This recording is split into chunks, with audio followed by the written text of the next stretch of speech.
Somewhere in the pitch-black waters of the deep ocean, there is a fish floating perfectly upright, head pointed toward the surface, its body stretching down into the darkness like a silver ribbon dropped from the sky. This is the oarfish, and for many centuries, sailors who glimpsed it thought they were looking at a sea serpent, something rising up out of the deep to warn them of disaster.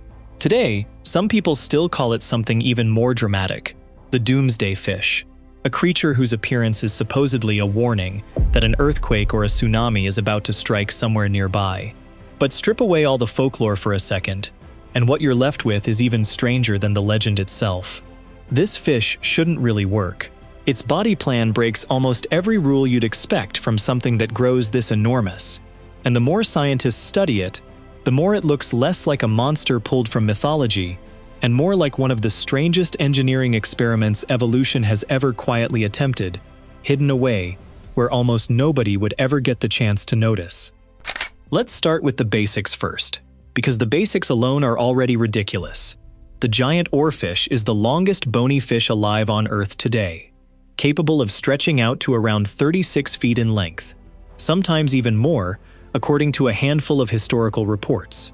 That's longer than a school bus, made almost entirely out of a thin, ribbon-like body, with no real bulk to speak of anywhere along its length. And here's the first problem. A creature this long, swimming out in open water, should logically be an easy, obvious target for any predator patrolling the deep sea looking for an easy meal. Yet the oarfish has survived for millions of years, without any teeth worth mentioning, without any real armor, and without anything resembling the kind of defenses you'd expect from an animal this size. It has no scales at all. Instead, its skin is covered in a thin, silvery, almost paint-like layer that tears and damages incredibly easily, more like foil than actual hide. This is simply not the body of an animal that was ever built to fight. So how does something this fragile, this exposed, actually survive out there? Part of the answer is where it lives. The oarfish spends most of its life in the mesopelagic zone, the so-called Twilight zone of the ocean, roughly 600 to over 3,000 feet below the surface, where sunlight barely reaches and pressure is immense. Down there, it isn't relying on speed or brute strength to avoid predators lurking nearby in the darkness. It's relying instead on being almost impossible to see in the first place. Its silvery body reflects the faint shafts of light filtering down from far above, breaking up its outline and making it blend seamlessly into the shifting, dim glow of the deep. And then there's the posture. Unlike almost every other fish on the planet, the oarfish often swims completely vertically, head up, tail hanging straight down beneath it, drifting like a strand of silver seaweed rather than an actual fish moving with purpose. Scientists believe this strange, upright position may help it hide within narrow beams of light, while it patiently hunts for the tiny plankton and krill drifting past somewhere overhead. And that's another detail that doesn't add up at first glance. Here you have one of the longest fish in the entire ocean, and it survives almost entirely on some of the smallest food available anywhere in that same ocean. The oarfish has a tiny, toothless mouth, completely unsuited for hunting anything large or fighting back against anything at all. Instead, it filters plankton and krill out of the surrounding water using specialized gill structures, essentially straining its meals the same simple way a much smaller fish would. A body over 30 feet long, being powered almost entirely by food you'd need a microscope to properly appreciate. Now here's where things get genuinely bizarre. The oarfish doesn't have a swim bladder at all, the gas-filled organ that most fish rely on to control their buoyancy in the water column. Without one, you'd expect it to be constantly fighting gravity, either sinking uncontrollably toward the seafloor or struggling endlessly just to hold its position. Instead, it moves using a method almost no other fish relies on, nearly this heavily for its entire locomotion. Its long, bright red dorsal fin runs the entire length of its body, and it propels itself forward by rippling that fin in continuous, undulating waves, sometimes moving the fin in opposite directions on different sections of its body at the same time. It's an almost hypnotic form of movement, more like a ribbon caught in a slow current than a fish actively swimming. And yet it works well enough to keep an animal this size alive in one of the harshest, darkest environments on the planet. But maybe the strangest survival trick of all is what happens when an oarfish actually gets attacked out there in the dark. Because it has no teeth, no claws, no venom, and nothing resembling a real weapon of any kind, it relies on something almost unheard of anywhere else in the fish world: the ability to deliberately amputate its own tail on command. Scientists call this autotomy, and it works almost exactly like a lizard dropping its tail to escape a predator's grip, except on a scale most people never imagine a fish could pull off.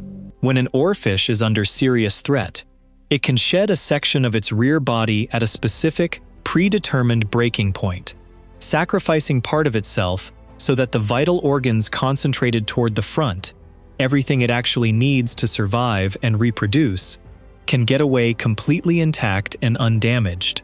The wound heals over afterward, but the lost section never grows back the way a lizard's tail eventually does. Researchers studying captured oarfish have noticed that most specimens longer than about 5 feet already show signs of a shortened, previously amputated tail, suggesting this isn't some rare, desperate last resort reserved for true emergencies. It might actually be something oarfish do repeatedly throughout their entire lives, essentially trading small pieces of themselves away for survival, again and again, every single time the ocean gets a little too dangerous. Put all of these traits together, and you start to understand why this fish earned its reputation as something otherworldly. It has no teeth, yet it grows to enormous lengths. It has no armor, yet it survives comfortably in open water. It has no swim bladder, yet it controls its position perfectly using nothing but a rippling fin. It has no real weapons, yet it defends itself by literally leaving pieces of its own body behind for predators to chase instead. Almost nothing about the oarfish follows the standard evolutionary playbook that every textbook seems to assume, and yet here it is, quietly existing in the deep ocean for millions of years, mostly unseen, mostly unbothered, and almost never encountered alive by human eyes. Which brings us back to why humans ever associated this strange, harmless animal with disaster in the first place. Oarfish are almost never spotted swimming normally in shallow water anywhere in the world. When one does wash up on a beach or get caught near the surface, it's almost always because the fish is already sick, dying, or badly disoriented, pushed out of its natural depth by storms or currents it simply isn't built to survive in for long. In Japanese folklore, the oarfish is known as the messenger from the sea god's palace, and its rare appearances near shore were traditionally treated as a serious warning sign that something terrible was coming for the people who saw it. After the devastating 2011 earthquake and tsunami in Japan, people quickly pointed back to a wave of oarfish strandings in the years before as supposed proof that the old legend was real all along. But when scientists actually studied the data properly, comparing historical earthquake records against decades of oarfish sightings, they found no meaningful statistical connection between the two at all. The Doomsday reputation, it turns out, isn't really about earthquakes, and it never really was. It's about how rare and unsettling it is for humans to suddenly come face to face with something this large, this strange, and this completely foreign to anything we normally encounter in the ocean. The oarfish isn't a monster, and it isn't an omen. It's simply an animal that evolved every single one of its rules backward, trading teeth for filtering, trading armor for camouflage, trading strength for a strange vertical drifting posture, and trading a permanent tail for the chance to survive just one more day in a part of the ocean most of us will never actually get to see with our own eyes. It shouldn't exist, at least not by the logic every other predator in the sea seems to follow, and yet it does, quietly drifting through the darkness, looking exactly like the sea serpent it was always mistaken for, while actually being something far stranger, and honestly far more fascinating, than any old legend ever gave it credit for. Like, share, subscribe, and thank you for watching.